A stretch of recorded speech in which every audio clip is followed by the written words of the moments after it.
Nanti saya mula ni tuan tolong tekan bio tu juga lah. Yang bio. Tekan apa tu? Sudah.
أعوذ بالله من الشيطان الرجيم بسم الله الرحمن الرحيم السلام عليكم ورحمة الله وبركاته الحمد لله رب العالمين نحمده ونستعينه ونستغفره ونعوذ بالله من شرور أنفسنا ومن سيئات أعمالنا من يهده الله فلا مضل له ومن يضلل فلا هادي له أشهد أن لا إله إلا الله وحده لا شريك له وأشهد أن محمدا عبده ورسوله سبحانك لا علم لنا إلا ما علمتنا إنك أنت العليم الحكيم رب اشرح لي صدري ويسر لي أمري واحلل عقدة من لساني يفقهوا قولي ولا حول ولا قوة إلا بالله العلي العظيم أما بعد. Tuan-tuan yang dirahmati Allah sekalian, Alhamdulillah bersyukur kita kepada Allah Subhanahu wa taala kerana dengan limpah rahmat dan hidayahnya kita dapat bertemu dalam siri ceramah muamalah Islam. Hari ini insya-Allah kita akan bincang topik yang ke-70. Topik yang ke-70 bab mengenai perbankan Islam bahagian ketiga, iaitu bab mengenai prinsip pengiraan untung. Ya, prinsip dalam pengiraan untung di perbankan Islam. Tuan-tuan yang dirahmati Allah sekalian, selama ini ramai orang bila dia nak beli rumah atau dia nak beli kereta, dia pergi pada bank-bank Islam yang mana-mana, dia tanya berapa harga yang dia kena bayar, berapa tiap-tiap bulan dia kena bayar, berapa lama, itu je. Lepas tu bila dia tak boleh bayar, dia marah perbankan Islam pula. Ya. Dia marah perbankan Islam, dia kata macam-macam lah, menindas dan sebagainya. Tapi adakah dia mengambil tahu atau mengambil berat tentang bagaimana perbankan Islam ini, ya, menjana keuntungan atau mengira keuntungan? Tuan-tuan dan puan-puan, biasanya, lumrahnya dalam kebiasaan kita buat bisnes ni, semuanya ada untung. Ya, ada juga yang rugi, tapi kita tujuan kita berniaga ialah untung-untung. Ya, begitu juga dengan perbankan Islam. Mereka berniaga juga, ya, untuk untung. Ada orang bertanya pada saya, kenapa perbankan Islam tidak bagi pinjam 1,000 dan minta balik 1,000? Saya kata, kamu cuba dulu buat. Ya, kamu buat untuk seorang dulu. Kalau kamu buat untuk 1 juta orang macam mana? Kamu perlu berapa banyak orang? Perlu macam-macam, perlu sistem, perlu tu, perlu ni dan sebagainya. Ya. Dan pula, kalau bagi pinjam 1,000, bayar 1,000 bulan depan tak apa. Bayar 35 tahun.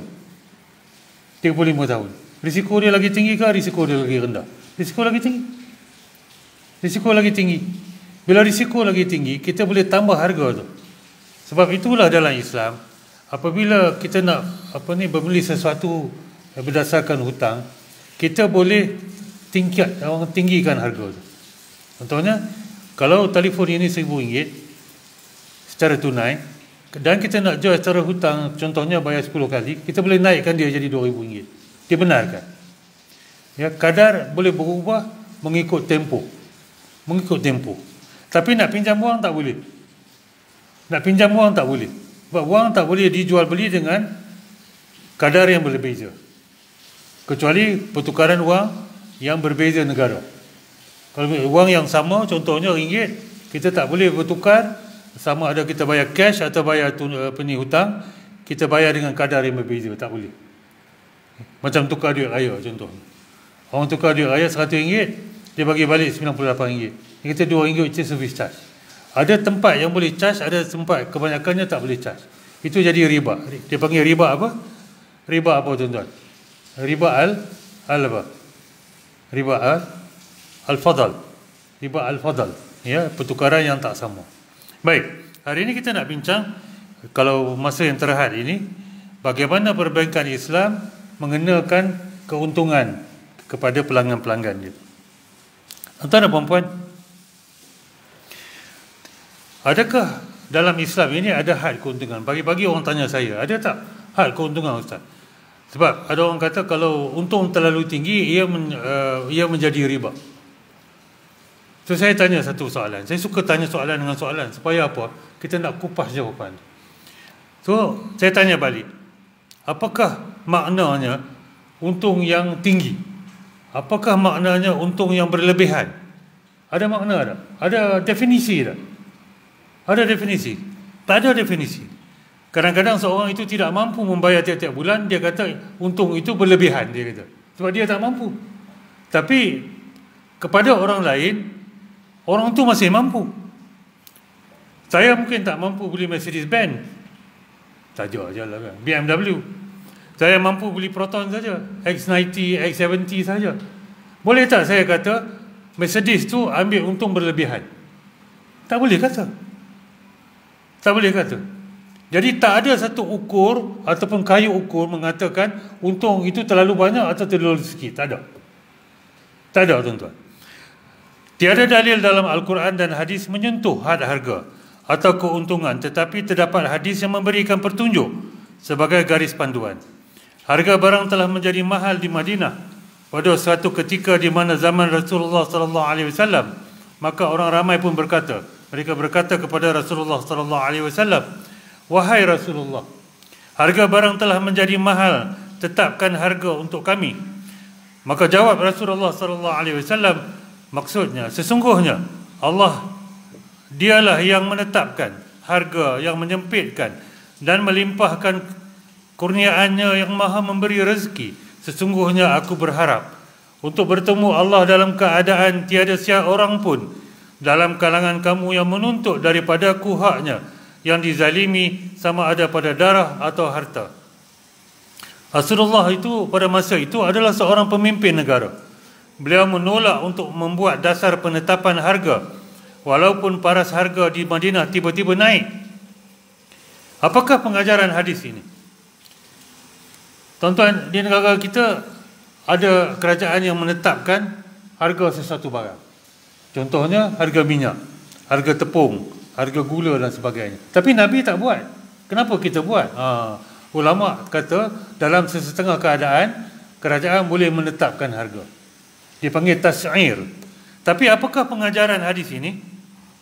Yang pertama, tiada had untung dalam Islam. Tiada had untung. Tak ada. Juallah. Asalkan kerajaan tidak menghalang orang lain berniaga. Contohnya nak jual handphone. Tak cari, saya bagi contoh handphone.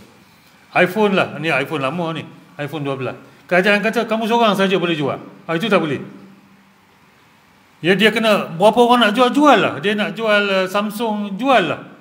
Berapa ramai nak jual pun jual lah. Sebab apa? Orang-orang tu apabila mereka bersaing, harga akan menjadi satu harga dipanggil, apa dia? Harga yang patut. Kalau saya jual phone yang sama RM1,000, kawan saya sebelah kedai jual RM950, Tuan-tuan ingat saya nak jual RM1,000 lagi tak? Tidak, tuan-tuan. Menjadi orang yang bodoh atau tidak pandai. Ya, kalau orang sebelah jual RM950 benda yang sama, saya jual RM1,000.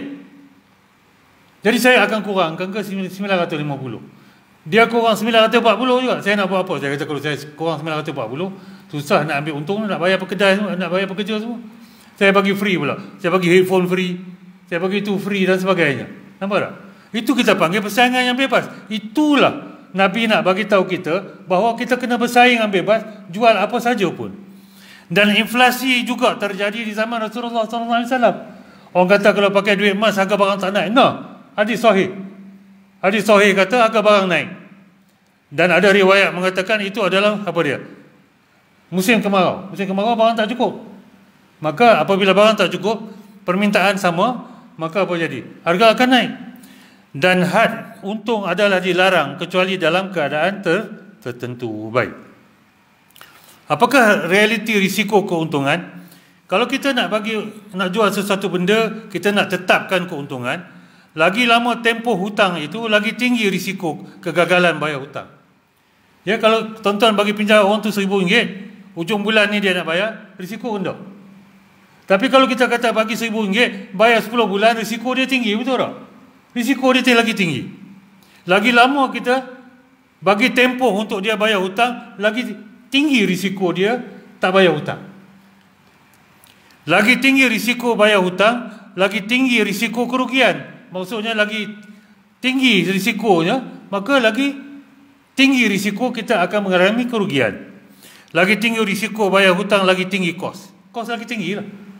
Sebab itulah dalam Islam, ya, ijma' empat mazhab mengatakan apa? Kita boleh naikkan harga sesuatu barang apabila tempoh bayaran itu adalah lebih daripada beberapa bulan, berapa masa.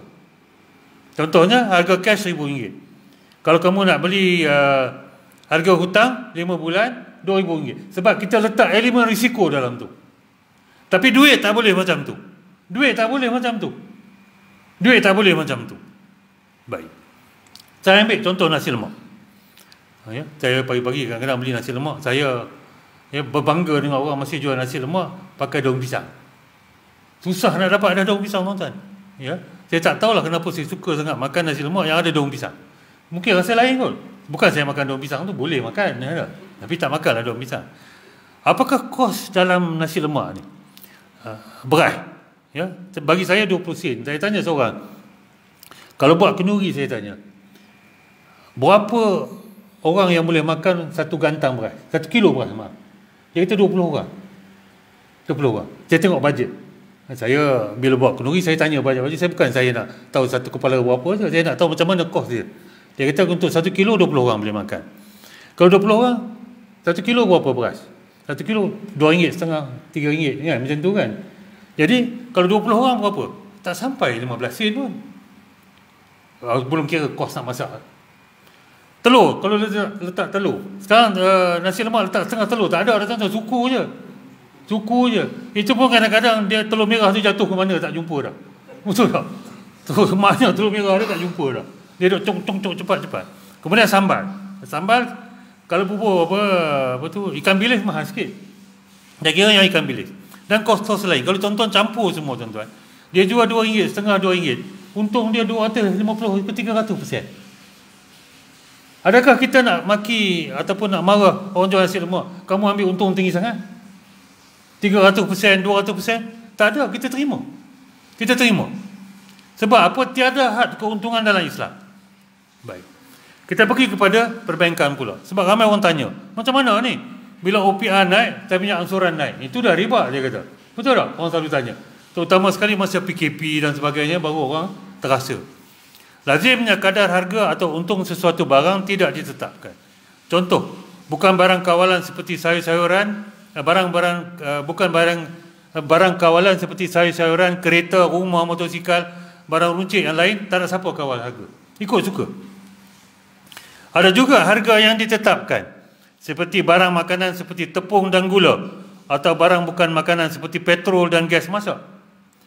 Ada setengah industri menetapkan harga dan untung seperti jualan langsung ataupun MLM. Tuan-tuan jadi wakil apa? wakil jual barang dan sebagainya, dia tetapkan berapa harga barang boleh jual. Tak boleh buang harga. Ya, tak boleh apa?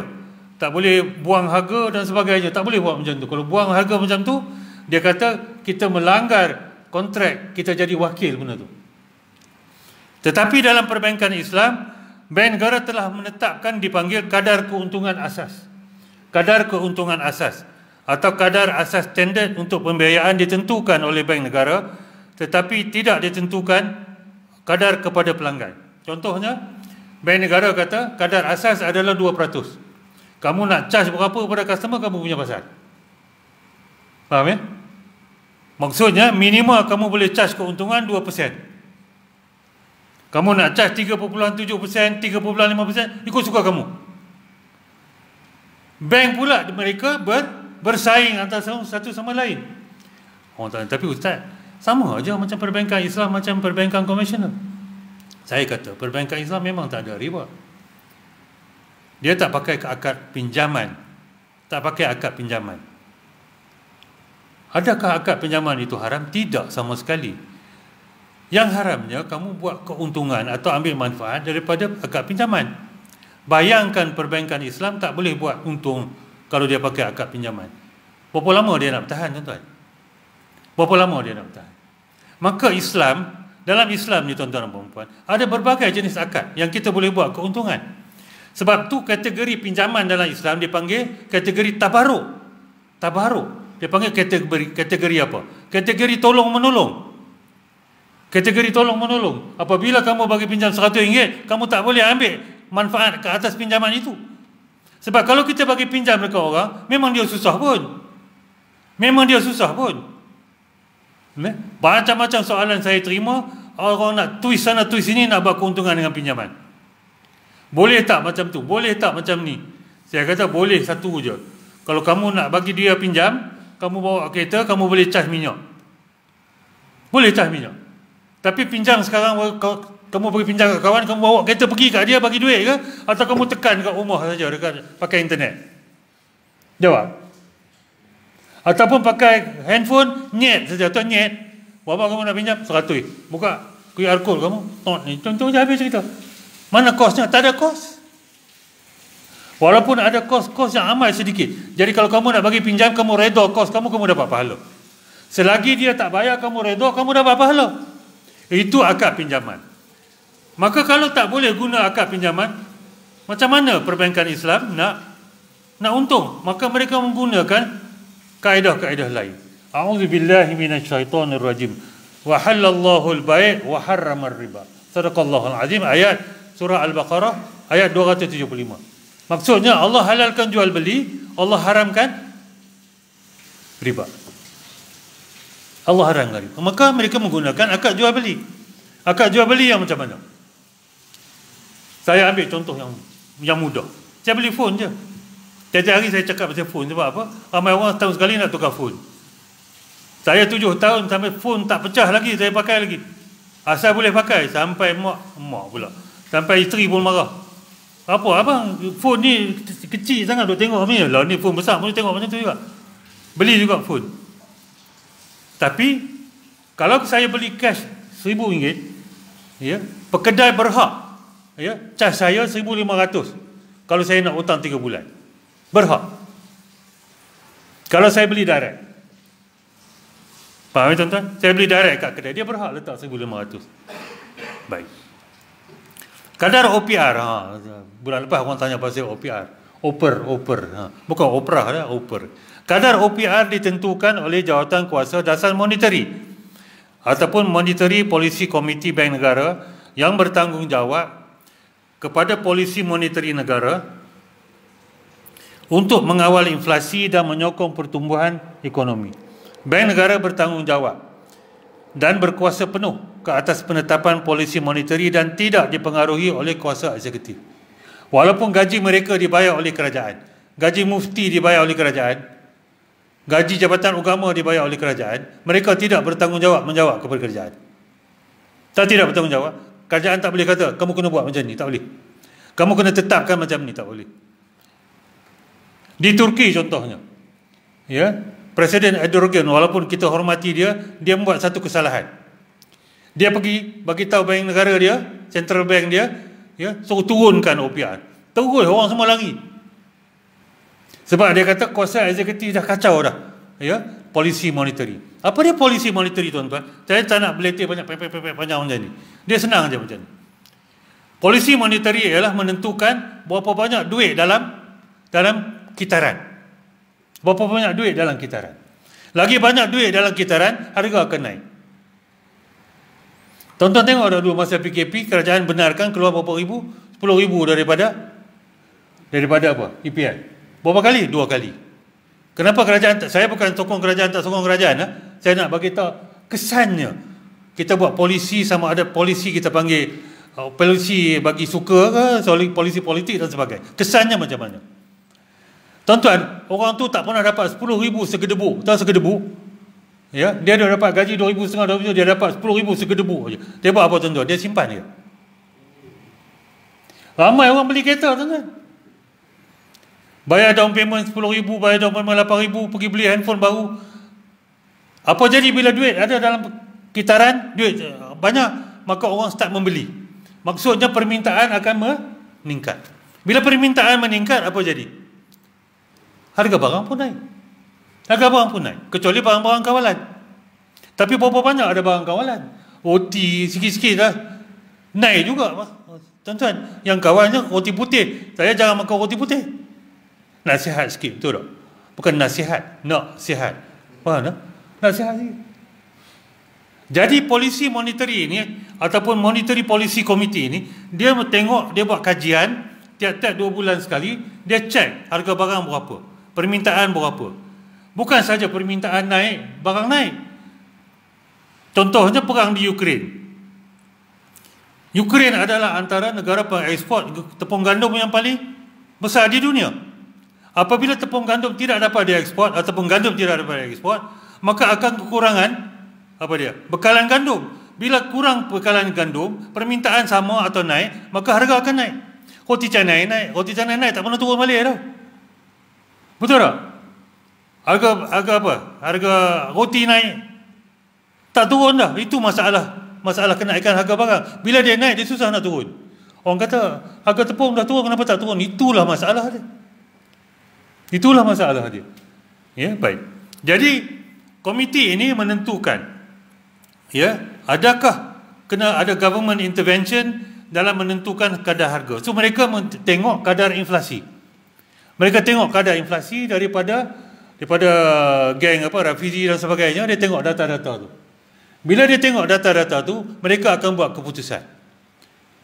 Mereka bukan buat keputusan menaikkan harga barang. Itu bukan tugas mereka. Mereka menentukan berapa banyak duit kena flow dalam pasaran. Jadi kalau dia tengok harga barang naik melalui data-data inflasi, mereka akan naikkan kadar pembiayaan atau kadar pinjaman. Bila mereka naikkan kadar pembiayaan atau kadar pinjaman, maka orang akan kurang meminjam. Betul tak? Orang akan kurang meminjam. Ya?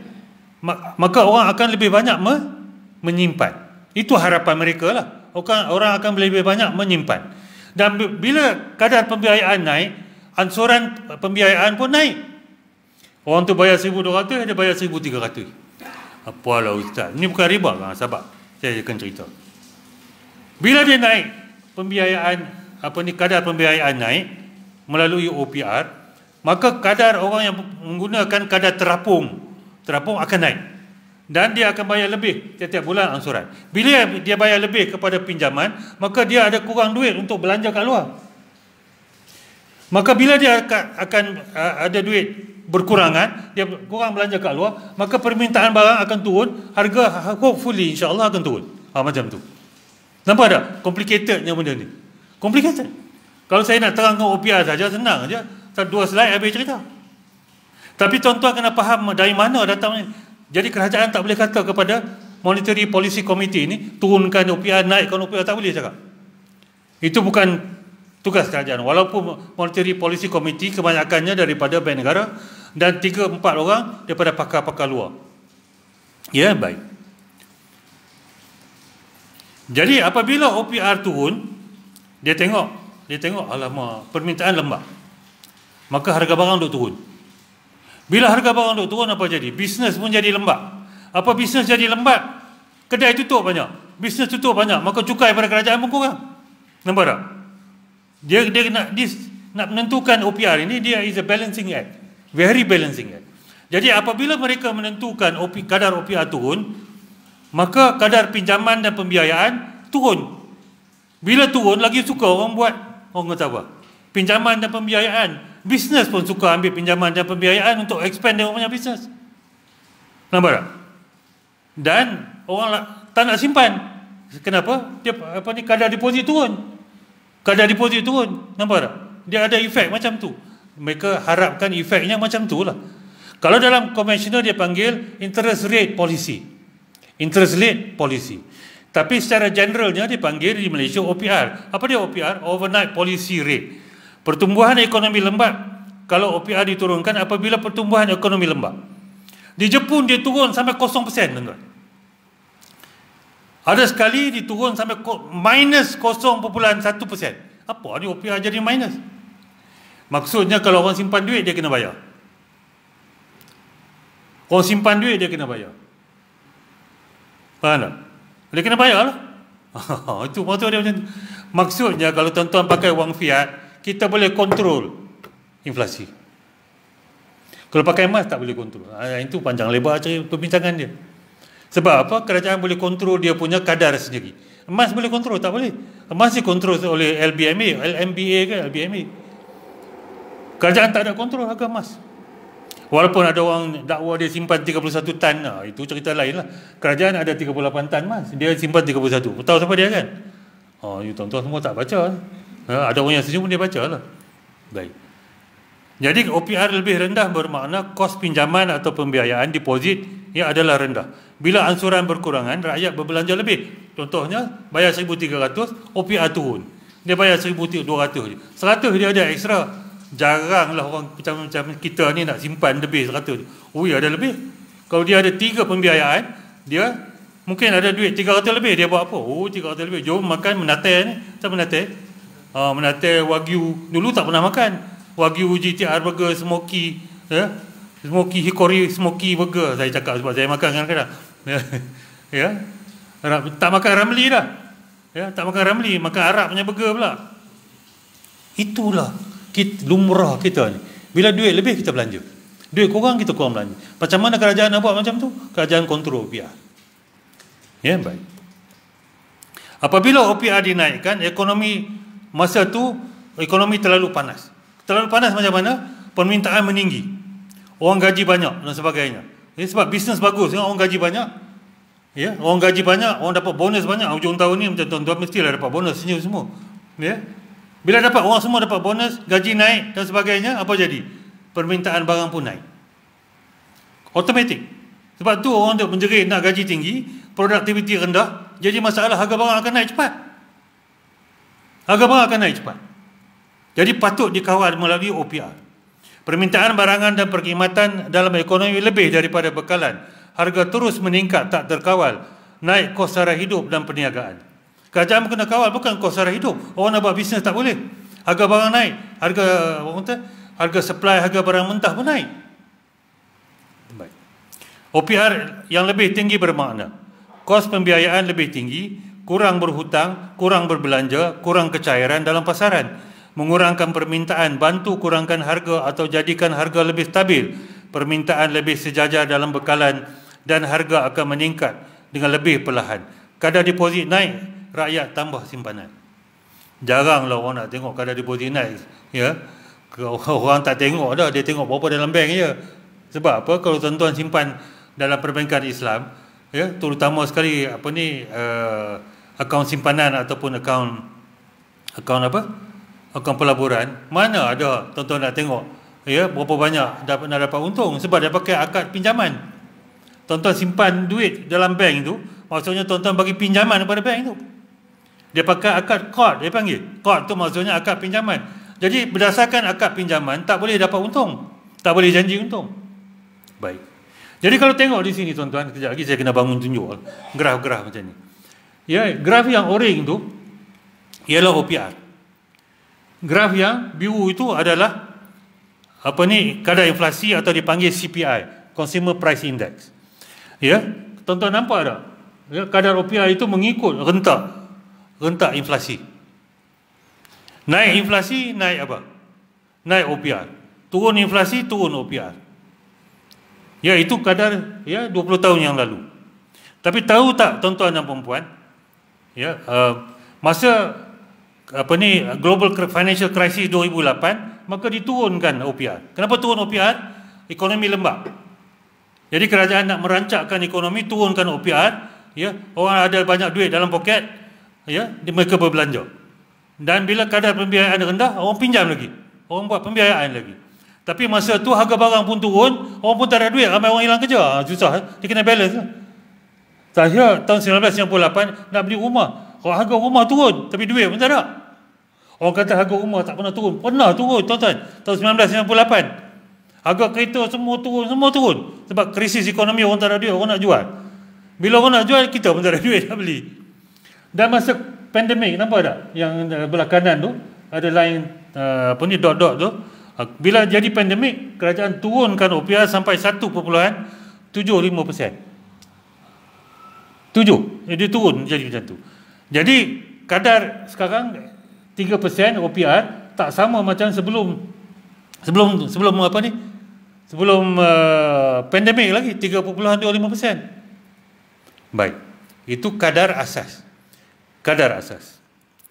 Jadi tuan-tuan dan puan-puan, dalam tahun 1998 dulu dipanggil BLR, BFR, naik sampai 13%. 13%, tuan-tuan. 13%. Timpan okey lah, nak belanja takut lah. Sebab apa? Kadar pembiayaan very high. Takut nak belanja. Baik. Jadi OPR boleh naik, boleh turun. Dalam keadaan krisis, kerajaan akan sama ada naikkan tinggi atau turunkan tinggi. Baik. Jadi kalau ini adalah OPR kepada bank, kalau yang ni lah kadar OPR yang warna purple tu, inilah margin dia buat untuk kadar pembiayaan. Kalau OPR 3%, kadar pembiayaan 4.2%, 4.1% macam tu lah. Sebab dia nak buat apa? Dia nak buat untung. Itulah untung dia. Dipanggil spread. Tonton jual beli emas ada spread tak? Siapa jual beli emas tahu ada spread. Tahu spread? Kita beli daripada kedai tu, ya, kita beli contohnya daripada Public Gold, dia kata spread 7%. Maksudnya kalau saya beli jual balik, dia tolak 7%. Itu spread dia panggil. Dan kadar deposit rendah daripada tu lah. Kadar deposit, itulah kita panggil spread yang diguna oleh bank. Dah pening ke belum? Sebab ramai orang tanya pasal OPR, jadi saya kena terang. Ya, saya kena terang. Saya terangkan daripada ekonomi bank. Boleh, sebenarnya saya dah pendekkan yang ni dah. Kepada audiens yang lain, student ke, ya, research student, saya cerita cara lain. Ya, baik. Jadi OPR hanyalah kadar. Itu kena ingat. OPR hanyalah kadar. Maksudnya, kalau perbankan Islam nak menentukan kadar jual, dia guna OPR. Kalau perbankan konvensional nak tentukan interest rate dia nak charge, dia pakai OPR juga. Dia hanyalah kadar. Lepas tu, Ustaz, kenapa dia pakai 4%, dia pakai 4%? Bukankah sama? Baik. Kalau 5 tahun, perbankan Islam charge 20%. 20% betul tak? Maksudnya, perbankan Islam ambil untung 20%.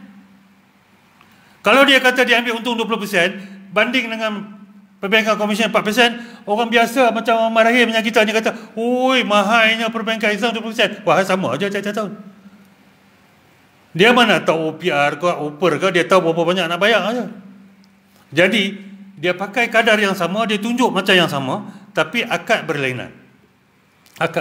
Saya ambil contoh lah. Jadi maksudnya, kalau OPR dipakai di perbankan konvensional sebagai interest, dia jadi haram lah, itu je. Sebagai interest rate.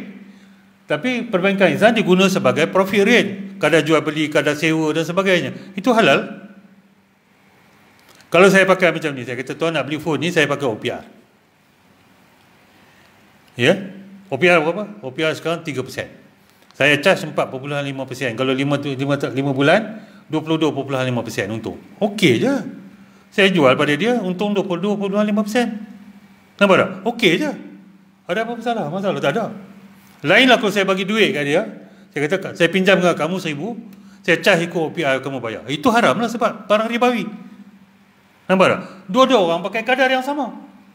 Tapi bila akad yang berlainan, menentukan halal atau haram. Baik. Contohnya, Kementerian Perdagangan Dalam Negeri menentukan kadar untung ayam 20%. Ayam tak habis-habis. Ayam jadi mangsa. Betul tak? Jadi kalau ayam ketuk pakai 20%, dia jual juga ayam tu, tetap haram juga. Sebab ayam apa? Ayam sembelih tak betul. Saya yang jual sembelih betul, saya pakai 20%, halal lah. Kan? Dia pakai kadar yang sama. Ya? Baik. Kadar untung hanyalah kadar. Apa faham dah? Saya bukan kata nama kadar, ya. Kadar untung hanyalah kadar aja. Tak ada apa, rate aja. Ya? Baik. Baik. Tuan-tuan belum confuse, saya nak bagi lagi confuse. Baik. Sekarang ni perbankan Islam ada dua jenis kadar. Dipanggil kadar tetap dengan kadar terapung. Ya, kadar tetap dan kadar terapung. Kalau kadar tetap dipanggil fixed rate atau flat rate. Maksudnya rate tu tak berubah sampai tuan-tuan habis bayar. Kalau habis bayar lah. Floating rate ini ditentukan oleh naik turun OPR. Ya, ramai orang suka pakai floating rate. Sebab floating rate ni mulanya rendah kalau OPR-nya rendah. Baik, saya bagi contoh. Namun yang terpenting ialah harga jualan di perbankan Islam tetap sama sepanjang tempoh pembayaran untuk kedua-dua kadar. Yang penting sekali tuan-tuan kena faham, harga yang tuan-tuan dah agree dengan perbankan Islam tak akan berubah. Contohnya rumah harga 300,000. Dia jual kepada tuan-tuan 700,000. Ya? Tuan-tuan bayar 1,200 sebulan. Kali semua 30 tahun tak akan sampai 700,000 pun. Tapi kalau kadar tetap, ya. Kita tunjuk contoh. Confuse? Belum confuse. Okey, saya continue. Ya, baik. Apa maksud kadar tetap? Kadar tetap ialah kadar yang tidak berubah walaupun OPR berubah. Faham ya? Kadar tetap ialah kadar yang tidak berubah walaupun OPR berubah. Tuan-tuan pergi ke bank, tanya pakai kadar tetap ke pakai kadar terapung. Tanya orang tu. Ya, kita jangan jadi orang marahin selalu. Ya, marahin, jangan jadi orang marahin selalu. Jadi orang yang berilmu. Ya. Jika OPR naik melebihi kadar tetap, kadar pembiayaan masih tidak akan berubah. Contohnya, sekarang OPR 3% kan? Dia kata kadar tetap 6%. Kalau OPR naik sampai 7%, kadar kamu pun tak berubah lagi. Dekat 6%. Itu kadar tetap. Faham ya? Saya nak kena ulang tak? Tak perlu lah. Kena ulang kan, saya kata saya macam Perdana Menteri pula. Tak. Ya. Jadi saya ulang sekali lagi. Kita kena ulang juga. Kalau kadar tetap tuan-tuan adalah 6%, kadar OPR sekarang 3%. Kalau OPR naik melebihi 7%, tuan-tuan masih dikenakan kadar tetap 6%. Sebab dia tetap. Dia tak berubah. Itu dipanggil kadar tetap. Ya. Contoh, jika OPR 3%, kadar pembiayaan dalam kadar tetap ialah 6% dan tidak akan berubah selama 30 tahun. Tapi kalau kadar tetap kamu 6%, OPR 3, 2, 3, 2, 3, 2, kamu rugilah. Itu je, bukan rugi maksudnya kamu buang duit kat mana. Maksudnya kamu sepatutnya bayar lagi kurang. Kamu rugi sebab kamu pilih 6%. Tapi bukanlah salah di sisi agama. Sebab apa? Kamu dah pilih kadar tu macam tu. Jika OPR naik 7%, bila naik 7% dia untunglah. Kadar pembiayaan tetap 6%. Ansuran bulanan tidak berubah. Jumlah ansuran sama dengan harga jualan. Kalau dia bayar RM1,000 sebulan selama 30 tahun, 12,000 setahun kali 30 tahun, 360,000. Tak akan berubah. Dia bayar RM1,000 sebulan. Tak akan berubah. Baik. Kadar yang pentingnya, sekejap saya nak tunjuk. Baik, ini kereta apa? S70. Saya pergi try, saya kata bagus, tapi saya tak ada duit nak beli. Ya, saya rasa lagi baik daripada siapa bawa Honda ni. Tak tahu lah. Saya ada anak saya bawa Honda, so saya try ni. Baik. Contohnya, tengok perbankan Islam, kereta tu 100,000. Contohnya, kereta tu 100,000. Pembiayaan 9 tahun. Kadar keuntungan 3.3% tahun. Maksudnya bank ambil berapa persen? Bank ambil 29.7% untung. Itu yang kita kena tengok. Kenapa dia letak 3.3%? Sebab nak banding dengan perbankan konvensional. Itu je. Nak banding je. Baik. Jadi harga jualan 129,700. Betul tak? Kali 29.7%, betul? Ya. Bulanan 1,200, RM1. Angsuran bulanan macam tu tak berubah selama berapa tahun? 9 tahun. Tak berubah. Dia tak akan berubah. Ya, dia kadar tetap. Baik, kita pergi kepada kadar terapung. Dia terapung macam tu. Ya, baik. Kadar terapung yang ni ramai orang nak tahu. Yang adalah kadar yang tertakluk kepada OPR. Kadar pembiayaan akan berubah jika OPR berubah. Oleh kerana kadar pembiayaan berubah bersama OPR, amount angsuran akan berubah dalam tempoh pembiayaan. 1,200 nak jadi 1,400. Tuan-tuan, kalau orang beli rumah sejuta, tuan-tuan, dia bayar 6,000 sebulan. Bila OPR naik, dia bayar 8,000. Dia komplain. Dia kata, belilah rumah 100,000. Saya kata, hampir rumah sejuta buat apa? Betul, hampir komplain. Ya? Tapi yang penting yang saya underline tu, yang saya highlight, saya bold kan, jumlah angsuran tidak akan melebihi harga jualan. Bila tuan-tuan pergi buat akad, ya, dia bagi tahu OPR macam ni, kadar terapung, harga jualan tu tuan-tuan tak akan lebih walaupun OPR naik turun ke macam mana sekalipun. Campur semua angsuran tak akan lebih daripada angsuran. Kalau lebih jadi riba. Kita belum bincang tentang penalti, ganti rugi dan sebagainya, itu kemudian. Tak faham sangat, jadi kena belajar lah. Ya. Saya belajar selama 6 tahun, tuan-tuan duduk dalam ni saya belajar. Jadi tuan-tuan belajar 2-3 kuliah saja. Jadi saya tak expect semua orang boleh faham. Ya. Baik. Tak expect, ya. Biasalah. Saya mula-mula belajar pun ketuk kepala juga. Apa benda ni? Baik. Contoh, ya. Ada kadar ceiling, iaitu ceiling rate, kadar effective rate. Apa kadar ceiling rate, effective rate? Ceiling rate ni ialah kadar yang menentukan harga. Harga jual pada tuan-tuan. Kadar efektif ialah kadar yang dia charge masa sekarang. Faham? Contohnya, OPR sekarang 3%. Dia kata, kadar sekarang saya nak jual pada kamu 4.5%. Tapi, harga jualan kepada kamu ialah 10%. Harga jualan. Jadi, harga jualan, kalau 300,000, dia jual 700,000. Tapi dia charge sekarang ni 4.5%, bukan 10%. Faham ya tuan-tuan? Seorang macam mengganggu. Jadi maksudnya tak ramai faham, ya. Kadar ceiling ialah kadar kontrak untuk kira harga jualan. Harga jualan tak pernah berubah. Tak pernah berubah walaupun OPR berubah. Sebab tu dia charge apa dia? Kadar ceiling. OPR baru takat ni, jadi OPR boleh naik lagi. Nampak tak? Ya. Kadar efektif ialah rate yang diguna untuk kira angsuran bulanan yang pelanggan bayar. Maksud dia macam ni. Kadar pembiayaan, ya, ataupun kadar efektif sama juga dengan OPR campur spread, iaitu untung bank. Kalau 3%, dia ambil untung 1.5%, jadi kadar efektif dia 4.5%. Itulah kadar angsuran yang tuan-tuan bayar. Ya, baik. Kadar efektif adalah kadar yang menentukan amount bayaran angsuran setiap bulan. Jumlah angsuran tidak akan melebihi harga jualan. Jadi kalau naik turun pun, campur semua angsuran tak akan lebih daripada harga jualan. Sebab kalau lebih adalah riba. Baik. Kadar efektif boleh naik turun. Baik. Dia macam ni. Saya pakai graf lah. Orang kata lukis, tak lukis. Okey, baik ya. Saya tunjuk. Yang atas line straight tu ialah kadar apa? Ceiling rate. Kadar ceiling. Itulah yang digunakan untuk kira sebagai harga jualan. Yang warna apa? Yang warna biru itu adalah OPR. Jadi kadar angsuran ataupun effective rate adalah kadar yang warna apa? Yang warna merah tu. Yang bila OPR naik, kadar apa? Efektif pun naik juga. Tapi harga tak pernah berubah. Jadi contohnya ini adalah ceiling rate. Ya, kadar penentuan harga atau harga jualan. Kita tanya bank, jual kat saya berapa? Bank pergi beli rumah 300,000, jual kat saya 700,000. Yang orang duk tengok 300,000 je. Ustaz, saya dah bayar 10 tahun. Tapi hutang masih 400,000. Iyalah, dia jual pada kamu berapa? 300,000 ke 700,000? Faham tak? Orang silap tengok.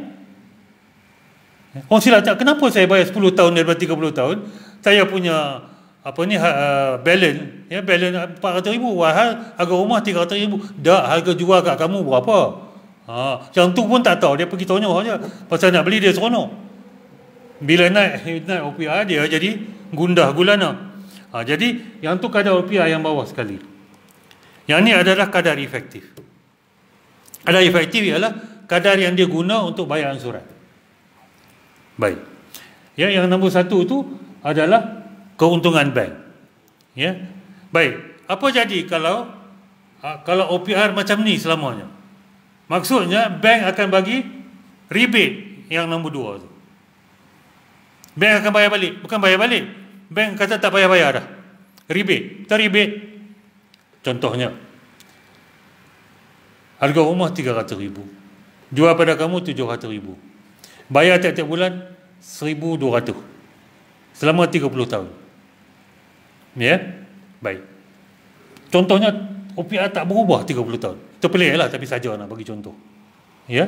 Jadi 1,200 kali 12 bulan berapa? 14,400. Kali 30 tahun, maksudnya 420,000. Kamu bayar 420,000, harga 700,000. Dia dapat rebate 280,000. Tak payah bayar sampai 700,000. Faham? Dia dapat rebate. Rebate bila dapat? Bila dah habis 30 tahun lah, kalau kita masih hidup lah. Faham? Kalau kita tak masih hidup, takat 20 tahun saja Allah dah panggil MR apa? Mortgage Reduction Term Takaful, MRTT. MRTT akan protect tuan-tuan dan bayar balance kepada bank. Sebab apa? Yang kita beli bank beli 300,000, jual kat kita 700,000, maka bank akan ambil untung dulu. Faham tak? Bank akan, yang kita duk bayar tiap-tiap tahun 10 tahun, 20 tahun pertama adalah kadar untung yang bank ambil dulu. Sebab tu bila kita tengok balance, kita nampak 400,000, tapi harga rumah asal 300,000. Tapi yang kena bandingnya ialah 700,000, bukan 300,000 tu. Baik. Saya bagi tonton pening sikit. Saya nak bagi contoh. Saya kena tunjuk. Boleh tak saya tunjuk? Ya? Baik. Macam ni tuan. Dia dapat 300,000, 200,000. Dia beli rumah 300,000, dia dapat financing 90%. 10% dia bayar down payment. Ya? Berapa tahun? 20 tahun. 20 tahun tu pendek je lah. Sekarang sampai 35 tahun. Sampai bercucu cicit tu tak boleh bayar. Ya? Saya baru berapa tahun tak? Umur 57 baru selesai. Ya? Baru selesai. Total berapa? Baik. SPR, standard rate. Yang ni apa? OPR, standard base rate. Ini OPR tempoh untung bank 4.7%. Tapi bank charge berapa? Ceiling rate. Bank kira harga mengikut ceiling rate. Kira ansuran ikut effective rate. Jadi mengikut ceiling rate ni, harga jualan pada tuan-tuan 718,000. Faham kan? 718,000. Yang ni bank bagi contoh. Kalau rate tak berubah, OPR tak berubah 4.70%, 3% tempoh ni, ya, monthly installment 1,900, total profit bank ambil banyak ni, jumlah bayaran 463,000, kurang daripada ni, nampak? Apa beza dia? Beza dia rebate. Bank kata tak perlu bayar. Baik, kalau OPR naik, apa 4%, ya, 4%. Campur ni berapa? 5.7%, betul? Bayar sebulan berapa? 2,097. Jumlah bayaran, bank ambil profit 203,000. Jumlah bayar 503,000. Kurang tak? Nampak tak? Apa beza dia? Yang beza tu dapat rebate. Bila habis 20 tahun lah. Kalau naik juga 5% OPR, bayar 2,200. Itulah orang komplain. Nampak tak ni? Betul tak? Ini yang orang komplain ni. Ansuran tu naik. Nampak tak? Tapi bayaran penuhnya tak sama dengan atau kurang daripada harga. Masih kurang daripada harga. Boleh faham? Kalau tak faham, tanya saya balik. Saya akan bagi apa? Saya akan bagi slide. Faham tak tuan-tuan? Walaupun berubah OPR, kadar terapung, ya, mengikut kadar terapung, jumlah bayaran tidak akan melebihi harga jual pada tuan-tuan. Faham ya? Ada soalan tak? Boleh ya? Ada orang tanya sini pasal OPR bulan lepas, saya kata tunggu bulan ni saya akan tunjuk. Tapi kalau tak pening, tak belajar. Jadi tuan-tuan dan puan-puan, orang kata bila OPR naik, ya, interest naik. Dia bukan interest, tuan-tuan, harga jualan sama. Kadar angsuran saja berubah. Jumlah kadar angsuran yang dibayar tak akan melebihi harga jual. Kalau melebihi harga jual memanglah haram.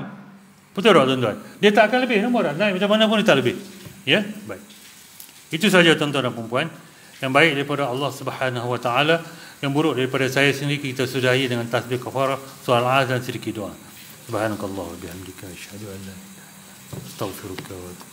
Bismillahirrahmanirrahim. Wa sallallahu alaihi wasallam ila alladhina amanu wa amilus solihati wa tawassaw bil haqq.